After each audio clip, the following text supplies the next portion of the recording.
All right, everybody. Hope you guys enjoyed your what would be, I guess, a working lunch if you were listening to me in the video that was being played, and hopefully you got something out of that. I think there was a bunch of gems that came across in that period of time. One thing I just want to expound on real quick before we move forward, and I'm just going to just say this, and then we can go ahead and start taking a few questions before we continue on. Is that it talked about real estate professional in there, and some of the stuff that was actually depicted in the video, maybe that's going over your head, or maybe for some of you, you actually tuned into it and you understood what was going on. Ultimately, a lot of you may just be totally wholesaling right now and you can't see your future. Remember, I said you're a real estate investor. I like to say real estate service providers more so than anything, because I think sometimes when we say the word real estate investor, it has a negative connotation in the mindset of some people. So I like to sometimes call it real estate service provider. But what I want to say is that you being a real estate investor, it's more to it. I mean, you're being a wholesaler is just an exit strategy to real estate investing. So what I always tell people is encourage you to have don't let your mind just rest there. Have a mindset towards doing something bigger, something greater. As I said previously, if you're smart enough to know everything you need to do to contract that property, then you're smart enough to be able to keep it. Now, again, going back to what I said earlier, when we start talking about that monopoly board, if you heard in that video, it was talking about all that depreciation and all that, the buckets and all that stuff. But to get all that stuff, guys, you got to take your game out the box. All of us have a real estate game in us. Are you going to take yours out the box and play? Because if you do, and you put something on your board, then what's going to happen is you're going to create that depreciation bucket by what you own. And so for some of you, if you didn't get it, I'm just going to say something one more time, and then we're going to move on. I want you to understand the power of actually just losing money. The power of losing money. Now, what do you think when you're actually taking money out of left pocket and putting it in right pocket and getting a tax benefit for it? Because that's basically what's happening.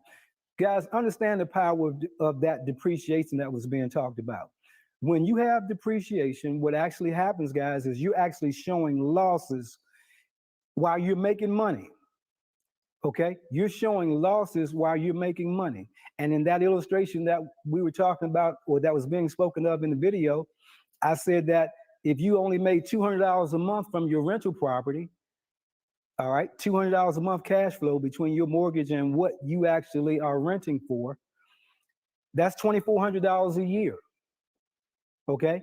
If you have just a $3,000 loss because of depreciation, that's negative $600 to you for tax purposes. I want you to see that. So you saw it in the video. That means that you're putting real smackaroos in your pocket, okay? But yet claiming losses to the extent that you paid zero taxes. Remember what I said earlier, it's not about what you make, it's about what you keep. So if you can picture yourself with all these rents coming in because you have something on your board, and you're putting all this capital in your pocket, in your bank account, but then showing a zero because of a phantom expense. Remember that depreciation is a phantom expense. You didn't pull any money out of your pocket. That's a non-cash expense. That's just giving you a tax benefit and a tax break. And so I'm just going to show you, if you have, I'm going here to my pad, if you have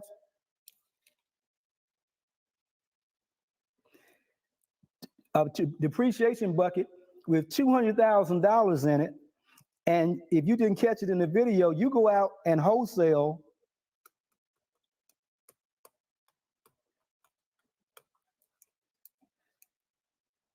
$90,000 worth of homes, that's zero tax. Zero tax. You put the whole chunk of money in your pocket, okay? Because of what you own.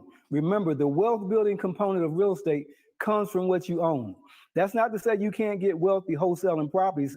Definitely, there's quite a few millionaire wholesalers. But the bottom line is you never have anything. You never have something to show. Every time you flip a property, your board goes back to being empty. You want something on your board, okay? So, like I said, I hope you got something out of that.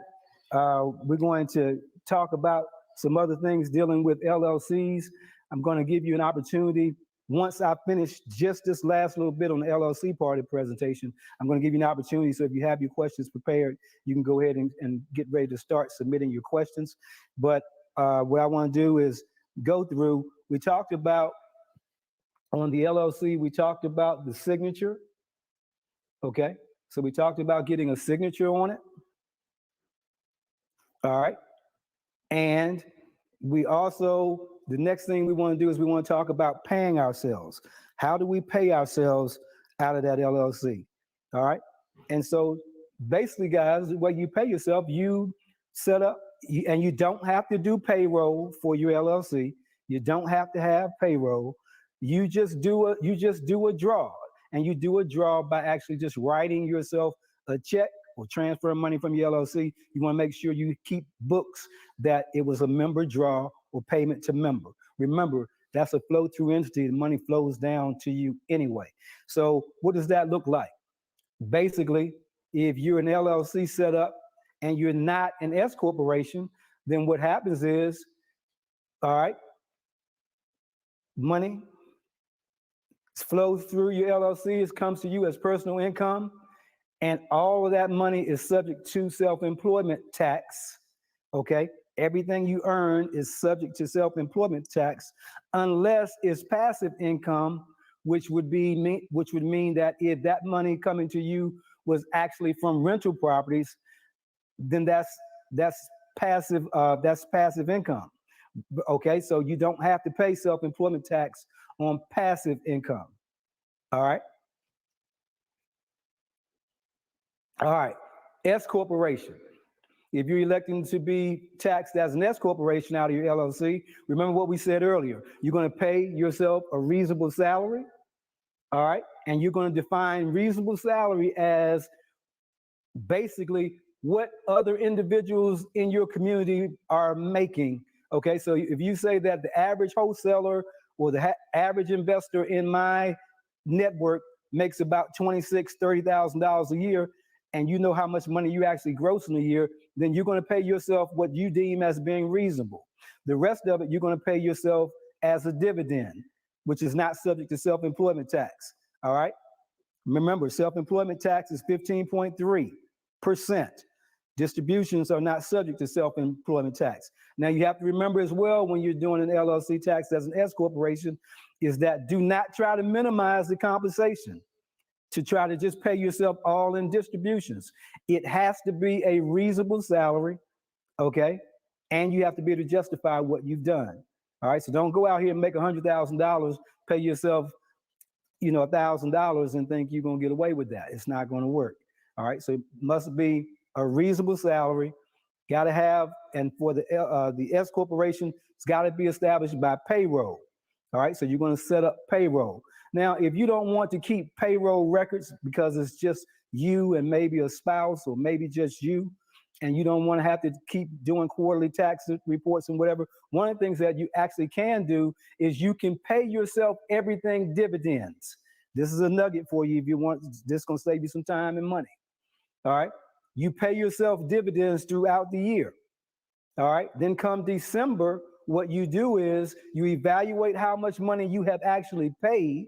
So let's just say you paid yourself $100,000 because that's your net overall gross income over the year. You paid yourself $100,000. You made $100,000 in your S corporation, of which you paid yourself in payments as all dividends. Now we can go back. Because we don't pay quarterly, we're going to have to do our quarterly tax filing by March for December of that year. So now you can go back and set up payroll. All right. In December, you can set up payroll, and now you can allocate that money, $20,000 or whatever you want to pay yourself as a reasonable salary. You can allocate that and now you reallocate everything, and so now you have $25,000 as salary, and that you're going to put on, that you're going to do your payroll tax on, and the rest of the money, of course, you paid yourself in actual dividends. All right. Reasonable salary. This is what it talks about. It's based on your training and experience, duties and responsibilities, time and effort devoted to the business, what comparable businesses in the industry pay themselves, okay? Amount of compensation paid to your employees in previous years, or paid to the employee in previous years, and then payments to non-shareholder employees, all these things. And then tax court cases also will help you determine what a reasonable salary is. All right, now, I want to, for some of you, you're going to be asking or saying, what do I, let's go back to the LLC for a minute. These are some things that you have to make sure are part of your LLC. All right, for some of you guys that already have an LLC, and maybe you downloaded them from the Secretary of State's website and you have not done anything else, you have to have an operating agreement. All right, you have to have an operating agreement. The operating agreement shows or talks about the general function and control of the company. So it talks about withdrawing members and adding members, what the members' percentages of ownership are, how the business operates. I will tell you that most of the time, guys, when we deal with typical attorneys that do boilerplate types of LLC formations, then they will give you what's a template type of operating agreement that's not real estate specific. One of the things that you want, guys, is a real estate specific operating agreement. You want something that's basically talks about what you're doing. Most basic operating agreements that most attorneys prepare for you guys, your operating agreement will be no different than someone that maybe has a trucking company or running a bakery. Same operating agreement, just different names. So you want something that actually talks about your particular business and talks about how your business will be organized, formatted, and ran, okay? And in that operating agreement, it talks about how you're going to control everything in that company, all right? All right, the operating agreement, one that we use, actually talks about even how you can sell properties. I want you to understand this. If the abundance of what you do is selling operations, then you can be classified as what's called a dealer. And if you're classified as a dealer, you pay the highest tax bracket. All right. But if you're considered an investor, then you pay your normal tax. All right. It's a big difference. So you pay your tax bracket. So you want to make sure that you're not classified as a dealer. And if you are doing dealer type activity, then that's when you set it up as an LLC, tax as an S corporation. Now you can have an LLC that's selling properties as well as actually holding properties. But if you do, you need to have an operating agreement that's specific to your activity and what you're doing. And in your operating agreement, there's going to be certain language that says that your company has a long-term intent for investment purposes, that you're in the business to invest long-term, and that you sell properties as a need for building working capital, to sustain the business, and also to buy other properties, all right? And so basically it says need for working capital, and what you're looking right at on the screen is the tax code that references why you can get away with that or why that's legal. And then also it talks about special or changed market conditions, okay? So basically if you sold a property, your intent was to hold it, but hey, let's say I tried to sell it, didn't sell, I was trying to rent it, for instance, and it didn't rent, so I just decided to go ahead, or something came along and I decided to sell it, all right? Real quick, LLC formalities, LLC, articles of organization, request for employer identification number.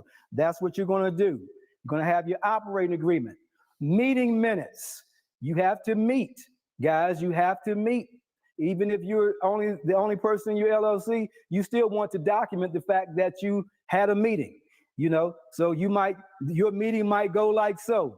You know, hey, self, you know what? I think we need to buy those 2 rental properties that we can get from the auction.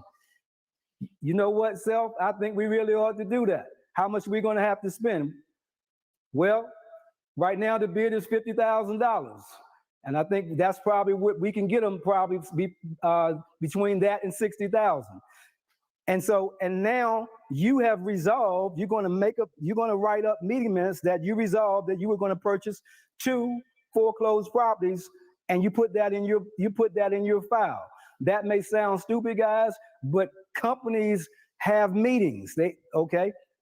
Companies have meetings. This is a part of you dealing with the formalities of a company. You want to make sure that you have stuff because, like I said earlier, when you get that lawsuit, everything I'm telling you right now, that's the stuff that they're going to be asking for. Let's see your meeting minutes. Let's see your bank statements. Let's see if you're co-mingling funds. And I'm getting ahead of myself, but these are the things that you end up dealing with. So you want to make sure you get those things in order. And resolutions. You have meetings or you do something and of what you resolve to do. Okay, the members of ABC Property Management met on XYZ day, and we resolved that we were going to change our operating agreement because we went to the Tony Robinson Senior Workshop, and he said that our operating agreement was not sufficient for what we're doing. So now you had a meeting and you came up with the resolution that you were going to adopt a new operating agreement that incorporated all of the activities that were specific to your business, okay? You're going to act and sign as a member of the LLC, which I talked about earlier. Liability insurance. You want to make sure that you get liability insurance, or at least general liability insurance for your business, okay? So that you have insurance to protect you. A lot of us guys, we don't do any of these things. We just pull stuff off of the Secretary of State's website and we just start going to town. And the worst time to find out that you don't have a company, guys, is when you need a company. You need a company. You need some protection right now. And you don't have everything in place that makes you a viable company. All right? Establishing a bank account, using a checkbook and books to account for your income expenses. No commingling of funds, guys. You have to fund and capitalize your business in a manner that would sustain the business. So you can't keep going in your business bank account and run the business out of money to the extent that it can't pay its bills. Okay, so you have to make sure that the business stays capitalized. Okay, what do we do when we set the company up and we capitalize the business? If we had to go in our personal pockets to loan the company money or to make a contribution to the company, that's what it is. It's a member contribution. Okay, and you're going to have that allocated in your operating agreement. Anytime you need money for your LLC, most of us get in trouble when it comes to commingling funds is when we go to buy something and we use our personal credit card or we use our personal cash, and then we go back and we want to reimburse ourselves with company money. That's not the way to do it. Decide how much money you need to fund the company, make a $5,000 member contribution to the company, and then write checks out of the company business account. Don't keep taking money going back and forth because you make it look like you're not doing things that businesses do, and you're going to commingle funds, and that makes it easier for an opposing attorney or a plaintiff's attorney to pierce your corporate veil because they say you're not a real company, you're just Joe whoever out here scamming the public. All right. Business credit cards, apply for business credit if you can. If you have 2 or more homes, you may want to set up an additional LLC or corporation. We'll talk about that in a little bit. Again, act and sign as a member of your company. We already said that. And some of you right now, your question to me, I already know, is, hey, I've been doing this business by myself. I don't have anyone to, I don't even trust anybody to be in my company. Many of us are in that spot. We don't trust anybody to be in the company with us. And I understand, been there, done that as well. But what I'm going to tell you is this. You don't want to be a single member LLC because remember we said that makes you a sole proprietor. So what you can do, guys, is you can form, and I'm going to show you something that you can do with the C Corporation. Then I'm going to come back later because this is kind of advanced. So what I want you to see is if you have a single member LLC, and you want multiple members, this is what we're looking at right here, okay? What you're going to do is you got your LLC and you're just a single member. You can form a company. A good place to form a company would be Wyoming. Wyoming has great asset protection laws. You form a Wyoming C corporation. It's not going to be an LLC. It's going to be what's called a closely held corporation, CHC, closely held corporation, because in Wyoming what they have is by statutory law, you can form a company and not actually even have a corporation and not actually have to do all of the formalities, because they've made this so that mom and pop organizations could form and have a C corporation and not have to deal with all the stuff that Microsoft and Apple and everybody else has to worry about. So there's minimal requirements for formalities. You do have some, all right? So you're going to form that company in Wyoming. And that company is going to be set up for strategic investment and marketing advice to your LLC, okay? Strategic investment and marketing advice. That's why you're setting it up. It's not set up to be a real estate company. It's providing advice to you and strategizing information, consulting information to your LLC. So what does that look like? So let's just say you made $100,000 in your LLC. By virtue of you forming that Wyoming company, that Wyoming C Corporation is going to be a 2% member of your LLC. This is one way of doing it. There are some others, and I'll talk about that too. This is one way of doing it. That Wyoming C Corporation is going to be a 2% member of your LLC. So now what? Now you have two members. Remember, if you have two members, automatic default for two members is a partnership return. So now you get a separate tax return. Everybody with me?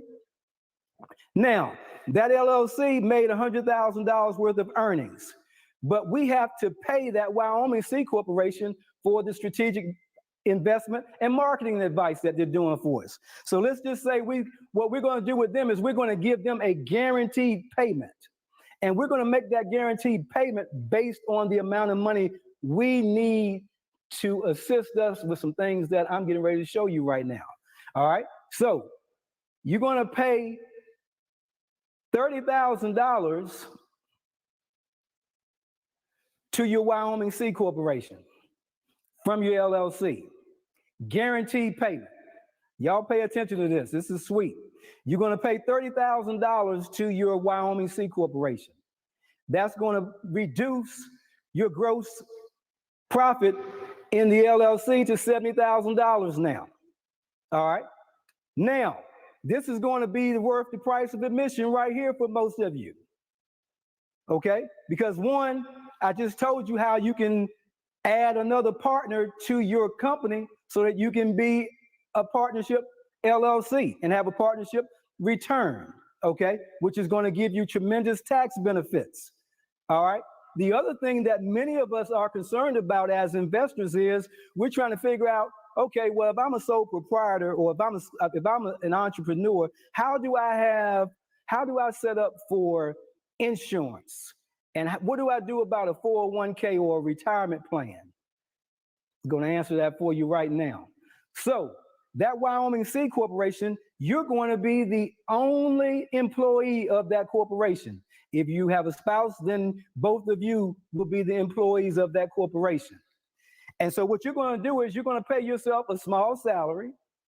So now you have W-2 income to take to the bank, because believe it or not, Banks love W-2 income more than they love us as investors making money. I can tell you right now, with all the assets and everything that we have, sometimes we have problems with these individuals. You got all this piles and piles of money in the bank, but they're trying to tell you they're looking for a W-2. Somebody walk in the bank with $20,000 of W-2 income, they want to talk to you before they talk to me, which is ridiculous. They love to see somebody working for somebody, but that's not where we're going. So you pay yourself a small salary, right? Then you set up your 401k plan, all right, of which you work for this great company. Remember, this is your company. You work for this great company that not only do they make a contribution to its employees' retirement plans, they pay 100%. That company pays 100%. So your company contributes 100% to your 401k, all right, of whatever your maximum contribution is.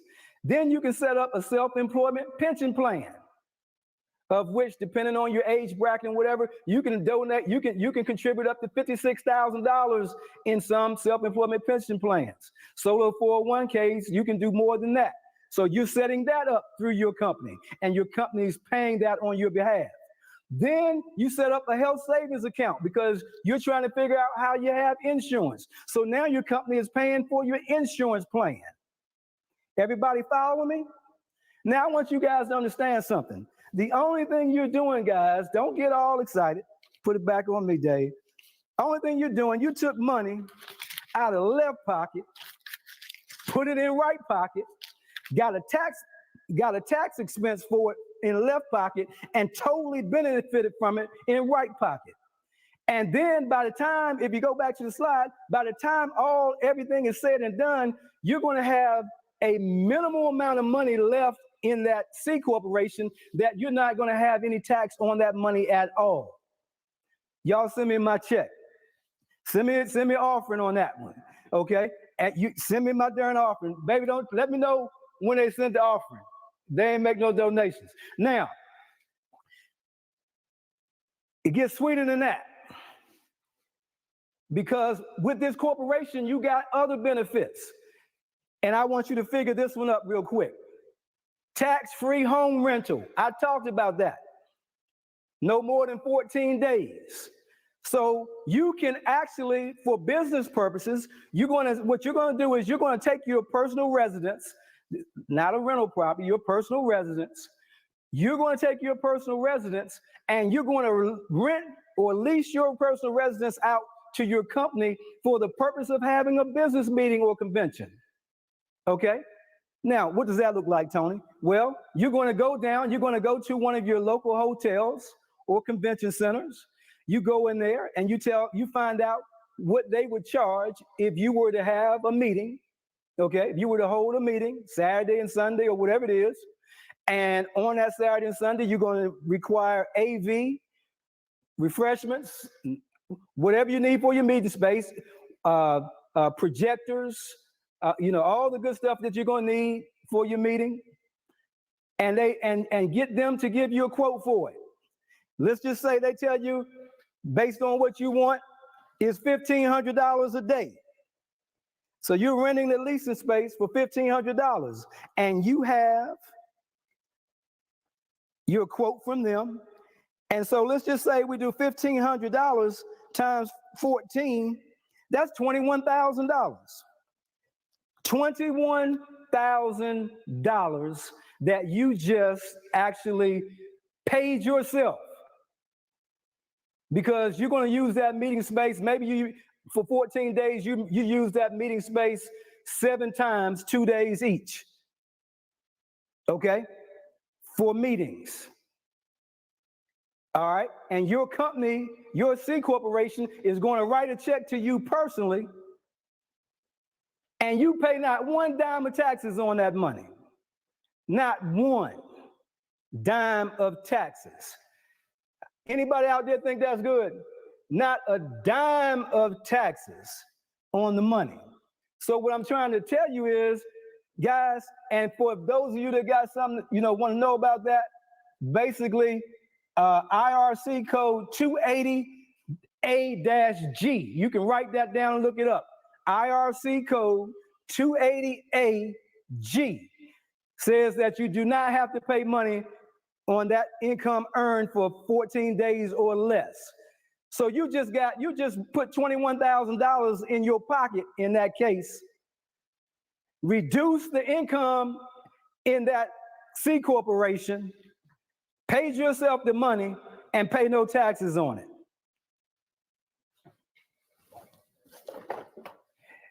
I wish y'all was in this room because the basket would be getting passed around. That's an offering. If you don't know, that's an offering. All right. Now, let's talk. In that situation, you are basically reducing income. The whole point, the whole game, guys, is reduction of income, reducing our tax liability. Last one, and we're gonna take questions. Your kids. Your kids. Hey, if you haven't seen me do this before, you're gonna love this one. Hiring your kids in your business. Guys, you can, this year, under the new Tax Cuts and Jobs Act, you can hire your kids in your business age 7 to 17. And I want you to understand this because we give our kids money. Don't we all give our kids money? Yes, we give them money. They need money to go to school. They need school clothes. They need iPads. They need money just for whatever. They're buying iPads and computers, graduation, the whole 9 yards. You know how much it costs you to have your kids in the home. Now, I want you to think about it. Everything you buy for your kid, you're doing with after-tax dollars. This is money that you made from employment that you're paying for their needs. What about if you hired little Johnny in your business and you gave little Johnny specific assignments and things to do in the business, and you paid little Johnny, and you set up a bank account that you're the custodian of, okay? You're a co-owner of the account, and you're actually having to do this with payroll and everything else, but who cares? Do the extra work. You set up for little Johnny, like I said, age 7 to 17, up to 23 if they're a student and still working, or they're a student and they're still working in your business. So you can pay them if they're a student. So you can pay each child $12,400 tax-free. Guys, they don't pay any taxes on the money, not one dime. So you're going to pay a check, you write a check to them, they pay no taxes, and you reduce the expenses in your company. And now when little Johnny wants an iPad, he go buy his own iPad, and you got a tax benefit out of it. Did you understand what I just said? You got a tax benefit from it. If you basically, what that would actually save you in taxes is about $4,625 per child. That's your tax savings in that situation. Right now, you're not getting anything. So if you got one child and you adopt this strategy over the next few weeks, all right, and remember, you have to set them up. You actually have to set them up, and you have to pay them a reasonable salary that you would pay someone else doing the same duties and responsibilities. So you can't have them taking out the trash and paying them $14,000, $12,000, $400 a year. It has to be reasonable. But you're paying them, guys, and you're keeping payroll and the whole 9 yards, and these guys aren't paying anything on the money. So just think about it. $4,625 for each child. Somebody out there looking at me right now has a child that's between age 7 to 17, or even maybe in school, age 23, that you can start doing this next week. You can start doing this next week and save yourself $4,625. That could be a tax return coming back to you. Now, in the church, they just take up a 10% offering, so all I'm looking for is 10%. So if you just send me a check, because that right there paid for your workshop. If you do that, that's $4,265 coming back your way. All right. Now, let's do this. If you just say you have 3 kids, that's $37,000. $37,000, guys. $37,000 tax write-off that you had. I want you to understand, guys, this is real. And we have to educate ourselves so that we know how to actually do this stuff and take advantage of all these things that are available to us as business owners. Okay? Now, for those of you that say, oh man, I gotta wait, I got a 2-year-old or I got a 1-year-old, I gotta wait I got 5 more years to wait. No, you don't. Because what you're gonna do is you're gonna go out and you're gonna get in front of one of your nice houses, right? You're gonna get in front of one of your nice houses and you're gonna take little Johnny and you're gonna set little Johnny in your lap and you're gonna put your wife beside you and you're gonna stand in front of the house and you're gonna be smiling because you're advertising and you're gonna take a nice picture and you put that out there on your website advertising that home, okay? And guess what? Now pay little Johnny a $12,400 modeling fee when he's 1 year old or 2 years old. I want you to know that now you paid your little 1-year-old, 6-month-old, whatever, if they're here and existing. Don't try to do this with the cat and the dog. IRS is gonna come get you. But you paid them a $12,400 modeling fee. Most of us, we have, you see those Pampers commercials and the little babies walking around like this. You think they're not getting paid? They're getting paid. So why don't you have your kid get paid? And so, guys, like I said, put something in between your ears so that you can go out here and execute these strategies and take your business to the next level and reduce your tax ramifications for your business. Now, last thing I want to do, I'm going to tell you, for some of you, if you want to actually do your company,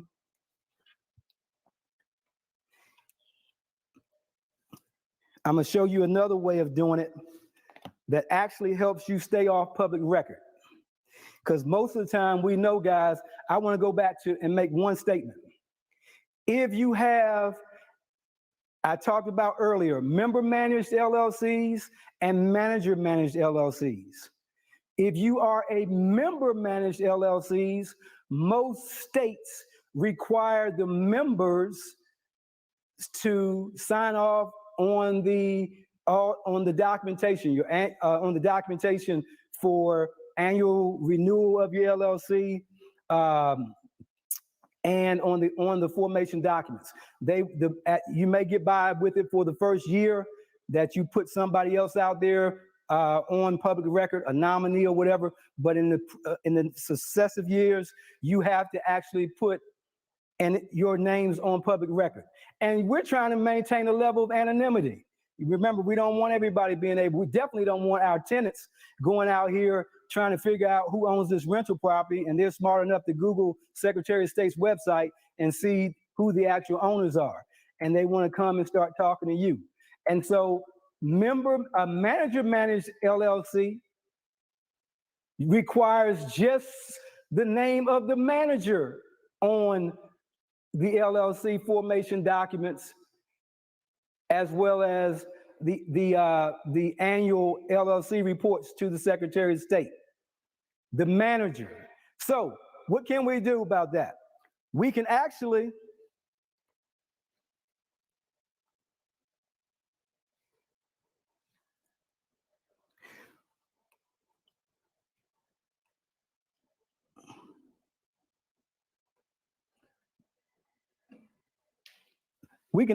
form an LLC, and I want y'all to pay attention to this because some of you guys, you're trying to figure out what you're going to do. You're going to form, let's just say you're operating in the state of Georgia. All right. Now, what you want to do is, Georgia is going to require your name to be on public record. You don't want to be on public record. So what you're going to do is you're going to form an LLC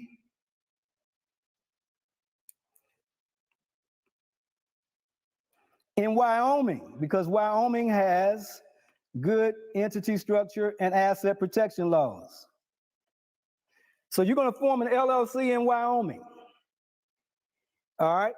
And you're going to form that LLC and you're going to appoint a nominee. You hire a company that will be your nominee in Wyoming. Okay. And that nominee is going to be on public record and your name will not be anywhere. All right. Then you're going to form your Georgia LLC. Now, I want you to remember that if you have properties that you're holding, let's just say you have some rental properties in Georgia.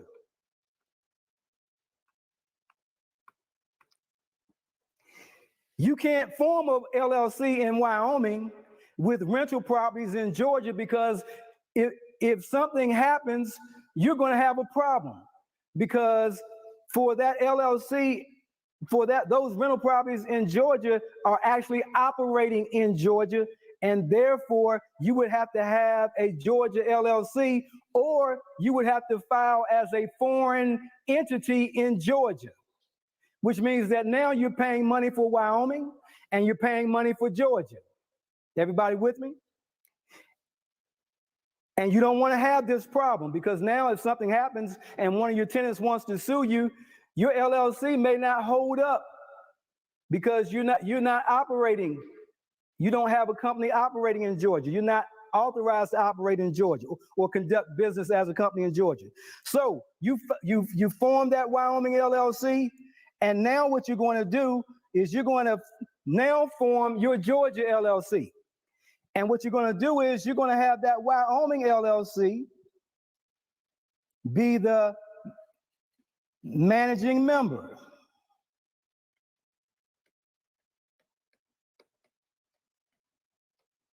This pen giving me crap.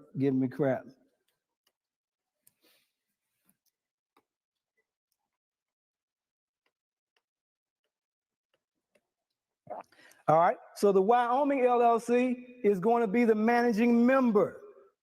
So now what? That means that your Wyoming nominee is going to have to sign the paperwork for your Georgia LLC.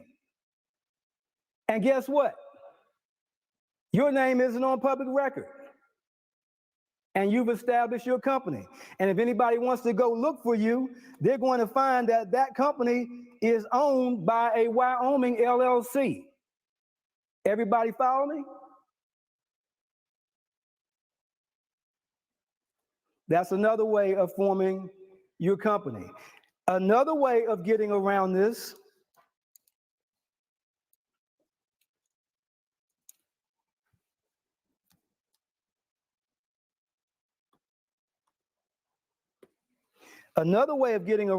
guys, getting just a little bit ahead of myself,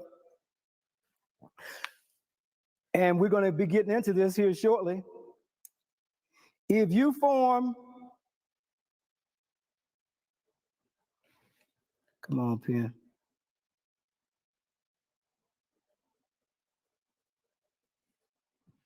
Just a second. If you form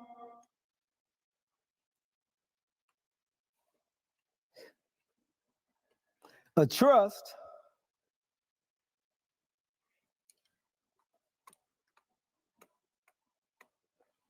in Georgia,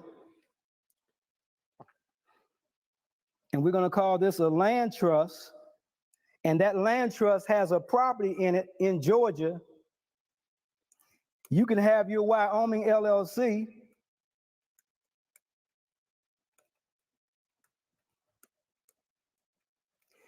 be the beneficiary,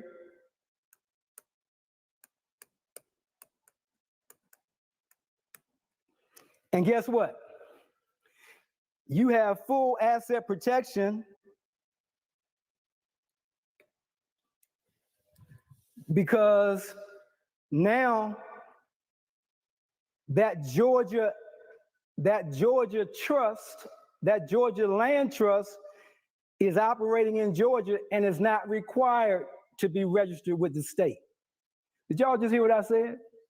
That Georgia Land Trust is operating in Georgia and is not required to be registered with the state. That's another offering right there. I'm going to stop right there, and I'm going to give you guys a chance to submit some questions, and then what we'll do is we will get back and get ready to start up on trust. All right. So if you got some questions, let's get them submitted, and I'm going to demonstrate a couple other things to you in the meantime as well. Let me pull something up as we do this.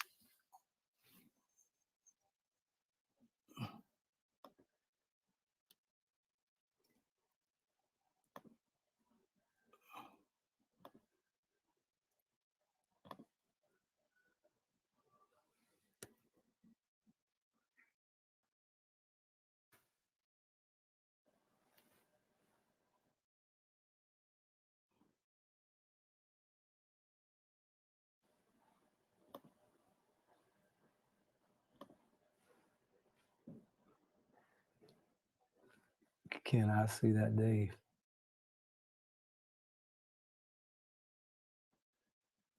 What are you looking for? The PDF. Oh yeah, I'll bring it up on the big screen. The chat's not showing up mine anymore. It says the same. Did I do that? Okay. So, guys, what I want to do, I'm going to illustrate for you very quickly. All right, and then I'm going to answer your question. So these are all of the tax forms, and basically, if you're in your book,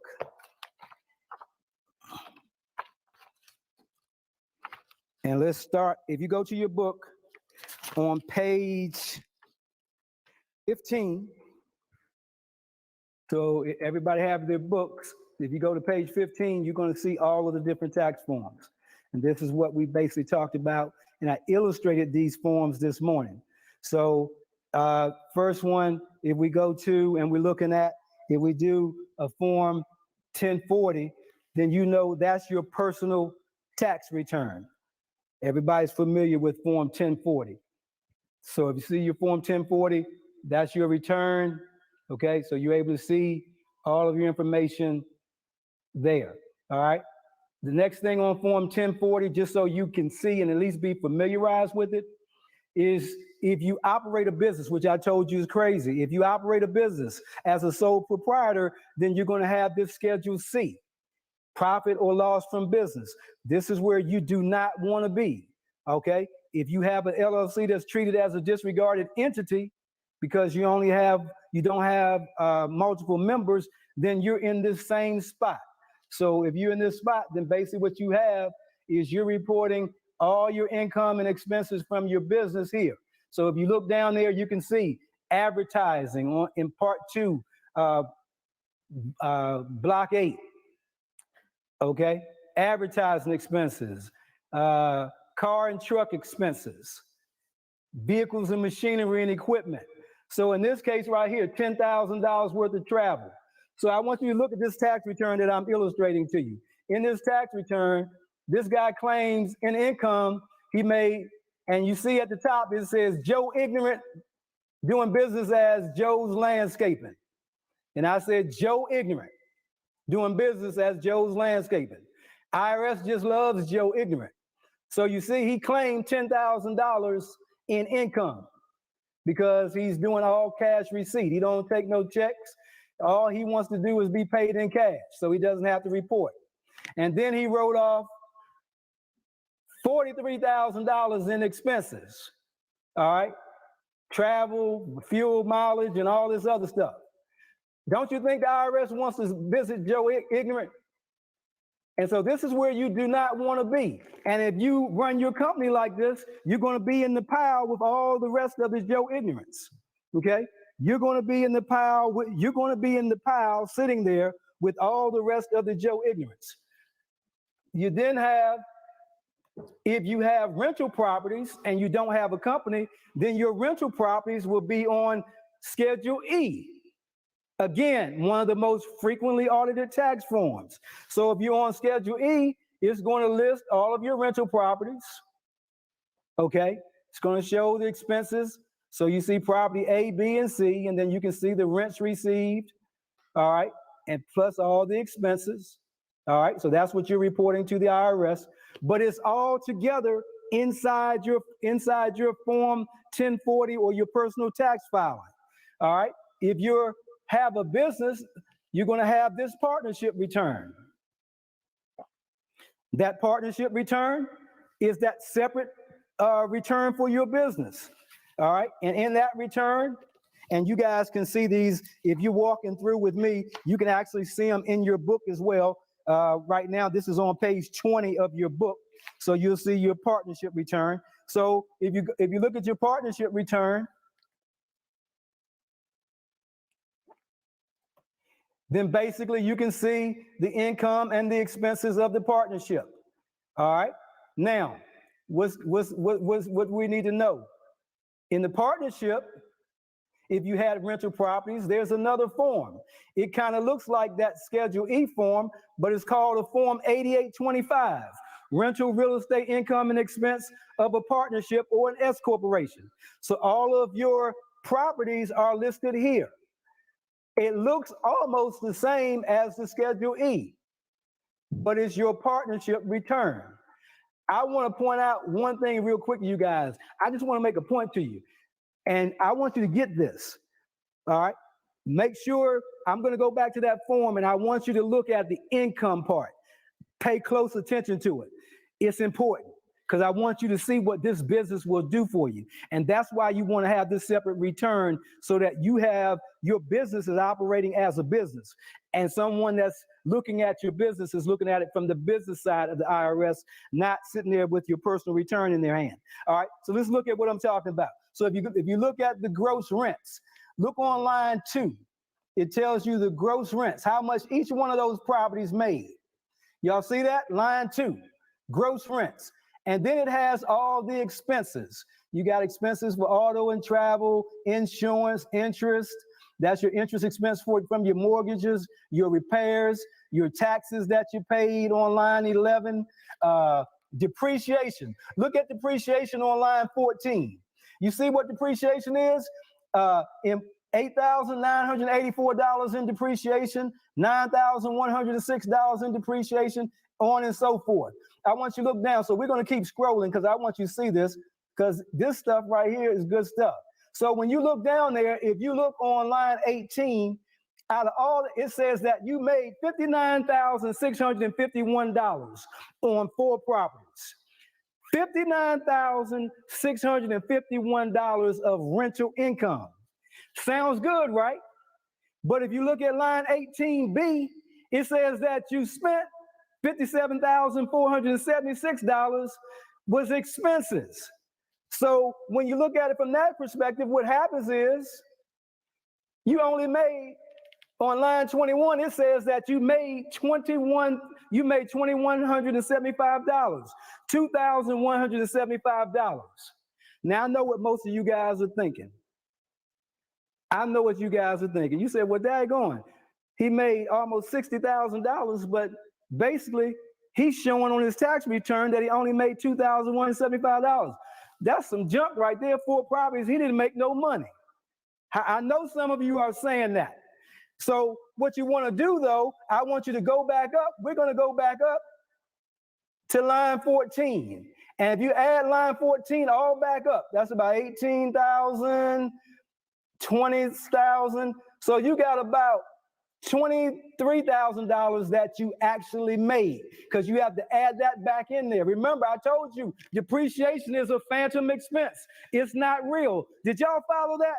Depreciation is not real. So you didn't lose no darn money. You didn't just make $2,175. You got to add $23,000 on top of that. So you actually put $25,000. You put $23,000 in your pocket that you're not even reporting as income, basically, or it's being expensed out. That's the power of depreciation. That's worth an offering right there. I just told you something. Get this stuff set up right. All right, there goes your Schedule K1. So each partner, remember, gets their part of the Schedule K1. And this is what rolls over to your actual tax return. Block 1, 2, 5, and whatever's in those blocks. That's what goes to your personal tax return. All right, on Schedule E. All right, so that's one for both partners.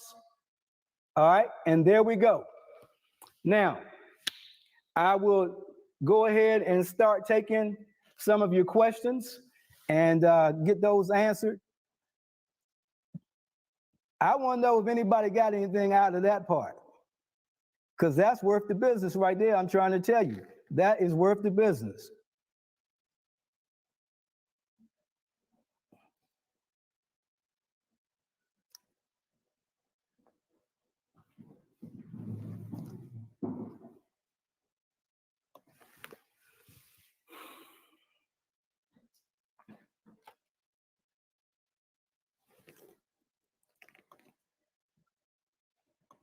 All righty.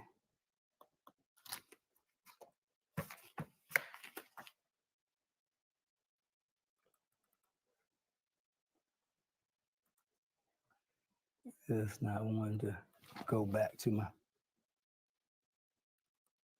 All right, there it goes.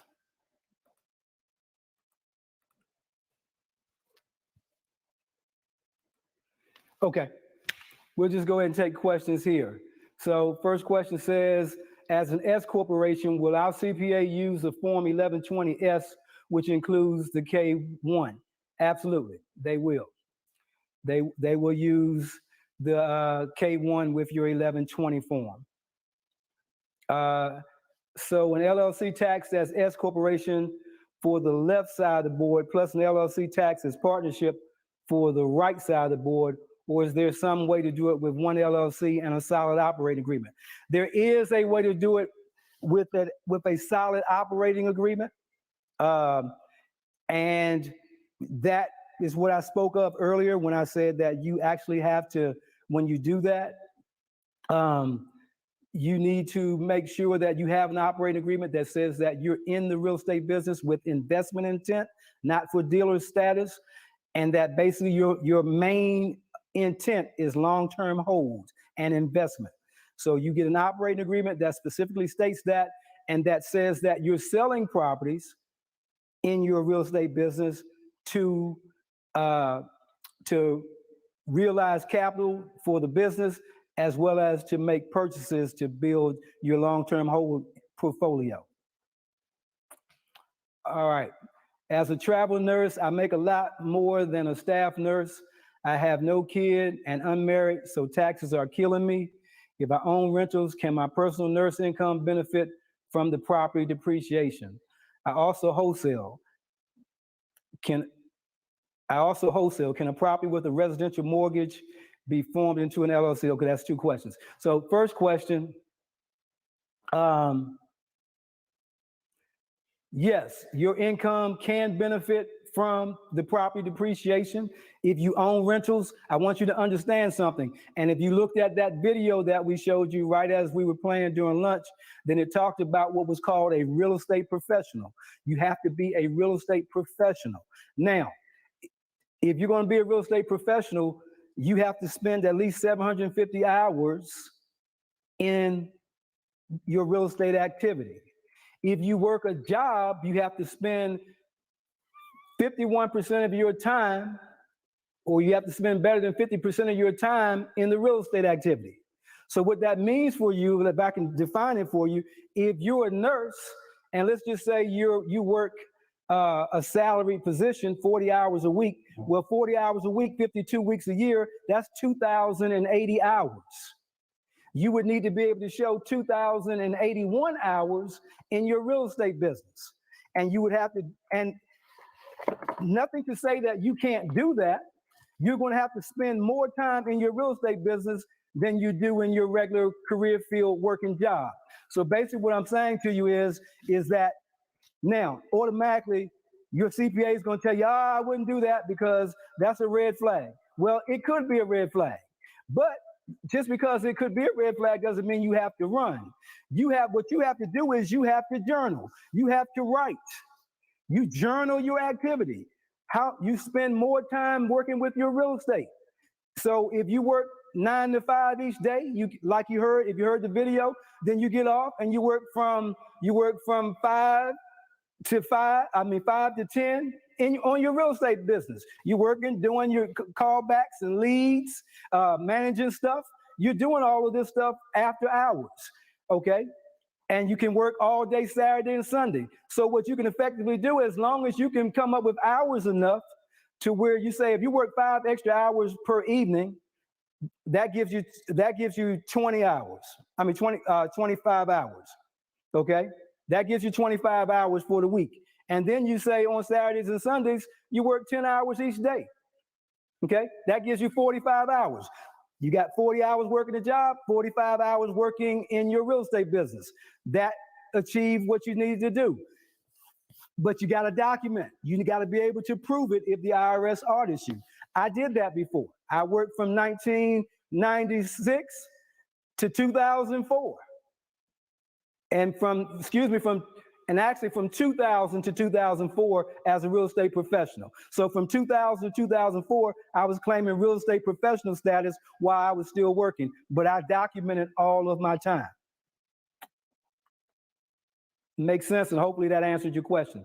Can a property with a residential mortgage be formed into an LLC or trust? Absolutely, and we're getting ready to get into that here in a few minutes. Absolutely, and that's what you want to do. My challenge to you guys is that you're going to, over the next few weeks, you're going to have all the documentation you need to form your trust. And what I would tell you, if you own your home, you may want to start with your own home and get your name off public record. That should be something that you put as one of your things to do for the next quarter. All right. For each property that you own, do you suggest putting each one as a separate LLC for asset protection purposes? That depends on your level of paranoia, because what's at stake is the equity that you have in the properties. So let's say, for instance, you have a property that's worth $100,000 and you only owe $50,000. That's $50,000. If someone sues you, you have $50,000 worth of equity at stake. So you have to determine what's your level of paranoia, because, you know, some attorneys will tell you, hey, buy an LLC, get an LLC for every house. I think that's a bit much, because that's a lot of maintenance on those LLCs. You can get into series LLCs, but I don't want to talk about that in this particular course. But that's a lot of maintenance and a lot of money you're spending on individual LLCs, okay? So what you want to do is you put your properties in trust, and we're going to talk about that, and we can talk about how you can get a level of protection and anonymity with that. But the other thing that you can do, and since you asked the question, you're going to make me go off script, I'm going to do one other thing. Let's do this. Let me see if I can set this up to answer your question.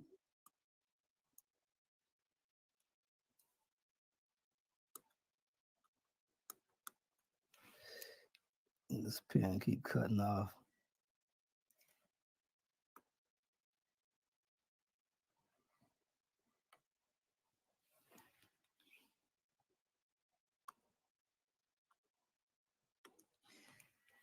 Okay, so this is another way of getting around what the question that you ask.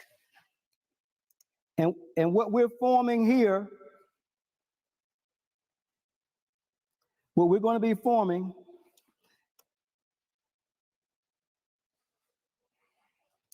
so you have an LLC, and let's just say in LLC 1, you have 10 properties with $500,000 worth of equity.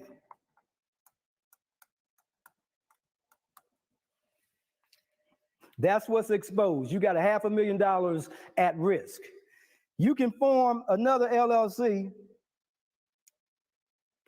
LLC 2, and what we're going to call this is an equity stripping LLC. So what you're going to do is you're going to have company 2, of which you're the owner.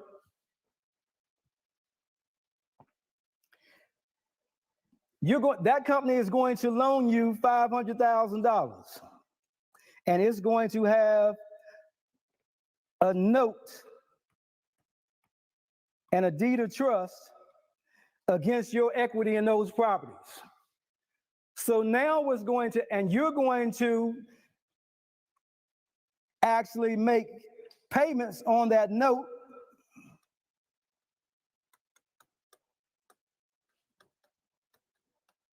to your other company. Now what's going on? We're back in a left pocket and right pocket situation. See, you own LLC 1 that has $500,000 worth of equity. LLC 2 has a mortgage, has a mortgage on those properties. So if someone goes to look you up to see how much money you have, or to see whether or not you have any equity in your assets, on paper, when they go to look it up, they're gonna say, oh man, we hit the jackpot. This house, this LLC or these properties have about $500,000 worth of equity. And then they're gonna keep doing their title search, and they're gonna say, oh heck,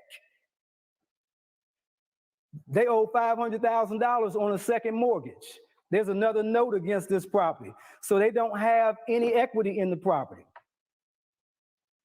Woo! I done told you. Did y'all get that? Did y'all get that? I'm trying to tell you now that just saved you right there. That's another offering. Now, on that, there's another way to do that. You could have someone that you actually gave an option to purchase your properties.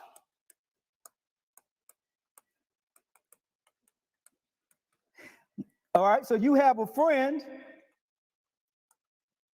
that you gave an option to purchase your properties. And that option is $500,000. So they can purchase your properties for $500,000. Now that's getting recorded on public record. You're going to record a memorandum of option. And now again, it looks like there's no equity over there. All right, next question says, what entity hires the kid and what form does the $12,400 deduction get taken on?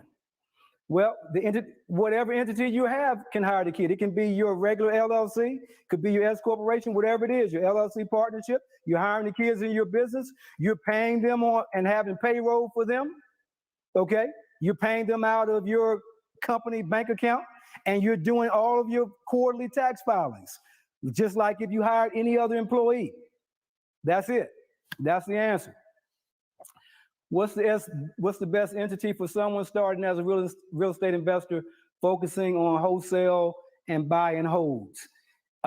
It depends on the number of wholesales that you actually do. I would tell you that if I was just starting out and I had an intent, I didn't have any properties at all, then I would probably go ahead and form that LLC taxed as an S corporation, because what you don't want to have, if you don't have any properties whatsoever, and now you went out and you wholesale 10 deals, it looks like you're a dealer. I don't care what you say, it still gives the appearance that you're a dealer. Now, excuse me, you may be able to substantiate with paperwork and document, but I'm telling you that I would do it that way simply for tax purposes, because what I want to do is all those sales are going to be short-term capital gains, so you're going to pay the highest tax rate. So I would do that so that I could have a distribution on a part of that income and then pay myself a small salary on it. So you have two companies.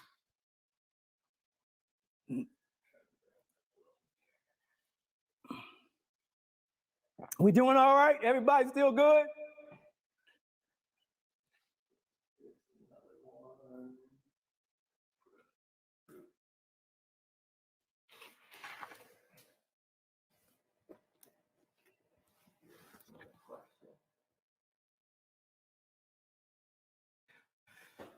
My tax accountant is an EA. Should I drop him since he is not a CPA?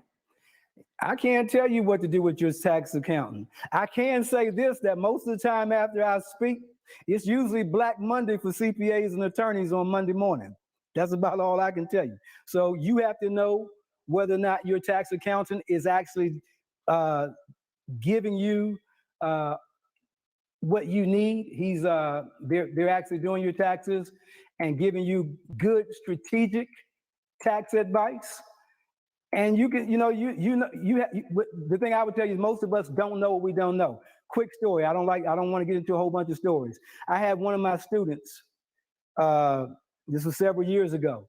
This guy had left his job. So he took money out of his 401k.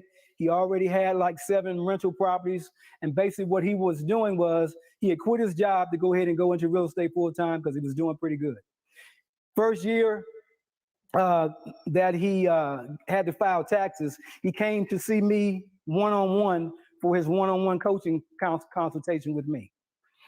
He was looking all down, and I couldn't understand what was wrong with him because usually he's really cheerful.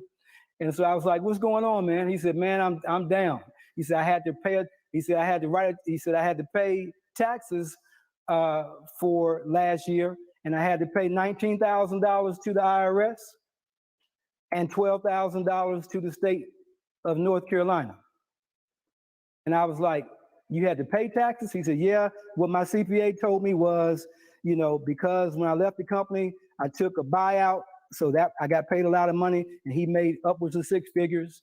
And he said, and then I took money out of my 401k so that I could buy properties and sustain myself. I did a loan out of my 401k. So she basically told me that because I had all this income, that's why I had to pay so much in taxes." And I listened to his story, and I said, "Hey, you got 7 properties. I don't know if you did that right, then maybe you can look at this. Bring me your tax return. Let me look at your tax return." Long story short, he brought his tax return to me. I looked over his tax return and I looked at the depreciation. He had 7 properties and they were nice properties.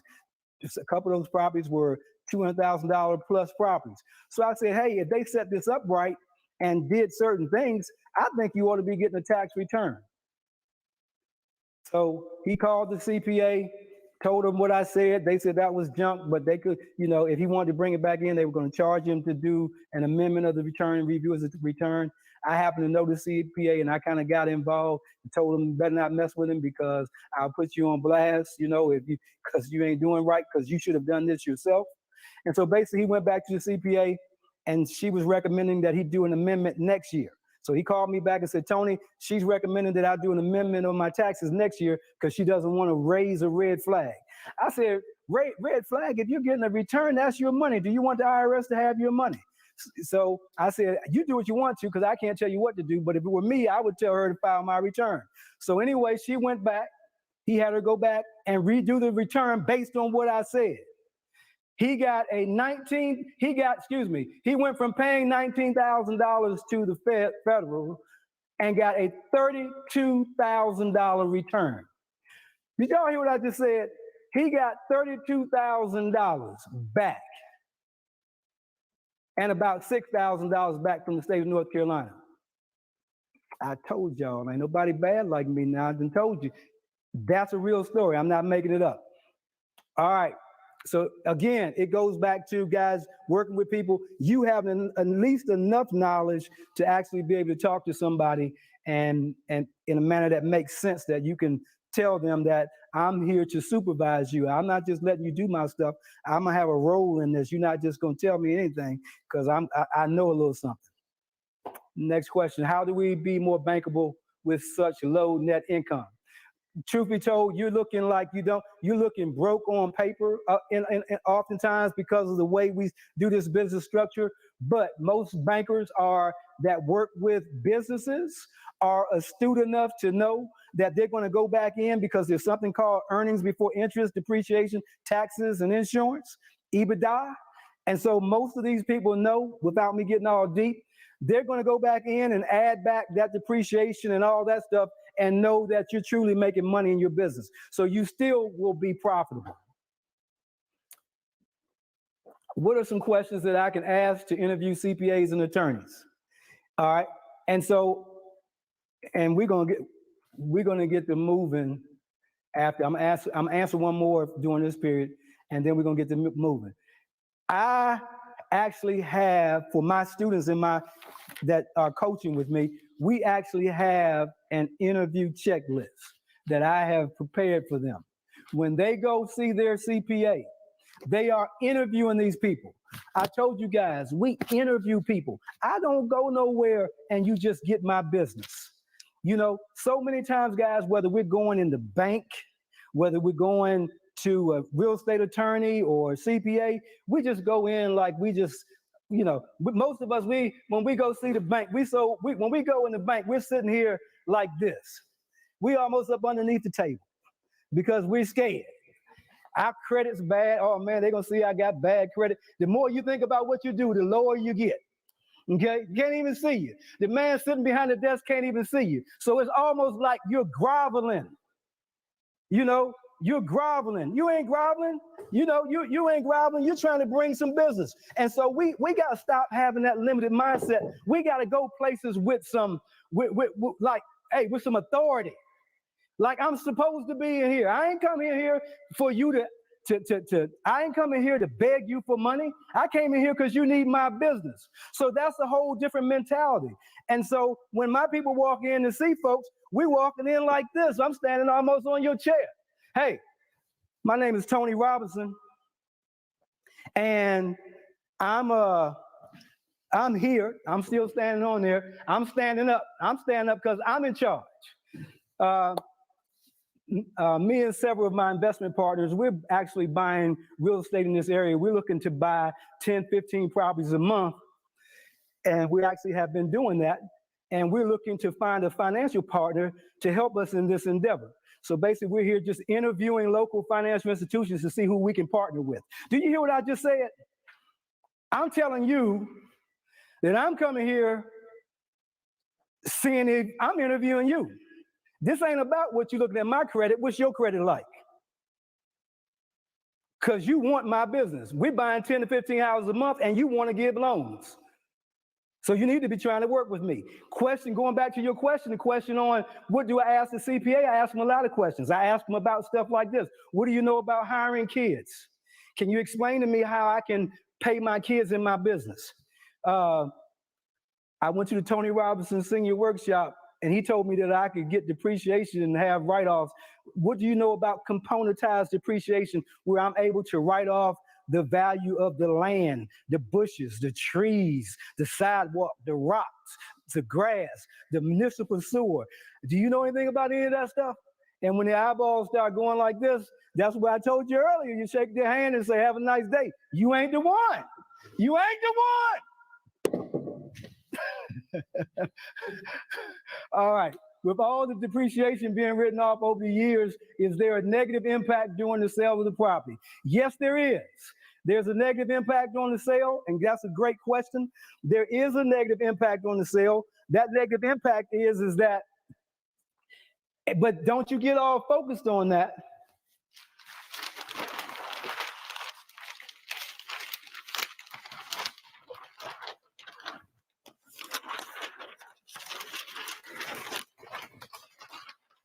I'm going to do it on that day, if I can. It's not necessarily a negative impact. So don't think about it as a negative impact. What I want you to understand is that when you go to sell a property, you're going to have to recapture that depreciation upon the sale. Everybody follow me. You got to recapture that depreciation. So let's just say that, what does that look like? Let's just say over 5 years, you took $5,000 a year depreciation on that property. So you had $25,000 in depreciation. Okay? $25K in depreciation.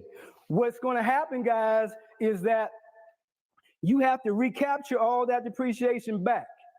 So if you sold the property, let's say you bought the property for $150. I don't want to get that deep because I'm going to have you all confused. Your eyeballs will be rolling over.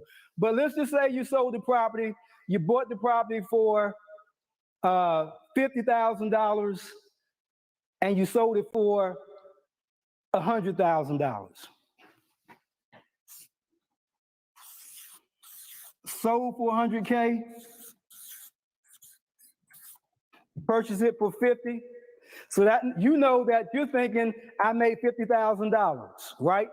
I made $50,000. I bought the property for 50. I sold it 5 years later for 100. So I made $50,000. Well, the IRS is going to look at it like this. They're going to look at it as you got $50,000 that you got, and they're going to say that because you took $25,000 of depreciation, that your basis in that property went down $25,000. So I don't want to confuse you. So I'm just going to make it simple. Basically, what's going to happen is you're going to have $50,000 gain, and then you actually, the IRS is going to look at it as you have a $75,000 gain. So IRS is going to say that you actually looks like you made $75,000. And the way this works is that you're going to have $50,000 taxed at 15%, okay? And then you're going to have $25,000 taxed at 25%. And you guys will sit at home and do the math on that. The bottom line is you got the benefit of this money during the time frame that you were taking the depreciation. You got the benefit of that money, okay? And you're only paying 25% tax on it. Okay, so that's a small amount. All of that depreciation helps you to save taxes so you can grow your business over the years. In most cases, your tax benefit from the depreciation you took is still going to result in tax savings, because when you actually, if I were to go ahead and figure this thing all the way out, you still came out to the good. It's not a negative, okay? It's not a negative. Is that another question for each property that you own? Do you suggest putting each one as what? All right, for each property that you own, this is the last one, and then we're gonna move on. For each property that you own, do you suggest putting each one as a separate what? If it's a separate, if it's, I already answered about separate LLC. I said that depended on your level of paranoia, and I showed you what, because you have to figure out how much equity I have at risk. If you're paranoid about having $100,000 at risk in one property, then you might want to do several LLCs. I can tell you, I don't think you need to do all that. You just need to actually form your company properly and make sure that you use all the asset protection measures you're going to learn over the next day and day and a half or whatever we have left, and then you don't have to worry about having 100 LLCs because you're trying to have a single LLC for every property. All right, that was the last question I'm gonna take right now. We'll take some more later.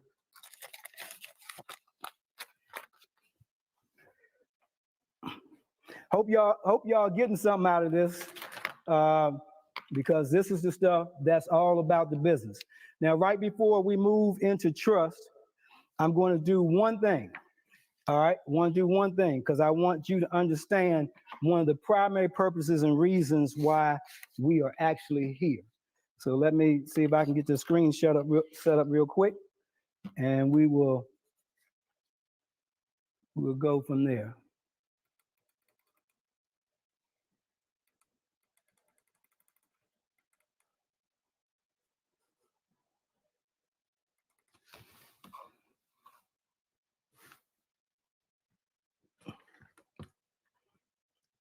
This thing is actually let's take 5 minutes. Okay, we're going to take 5 minutes so we can work on getting my screen back up. Take 5 minutes, and just 5 minutes. We're going to be right back, and we'll keep moving. Thank you, guys.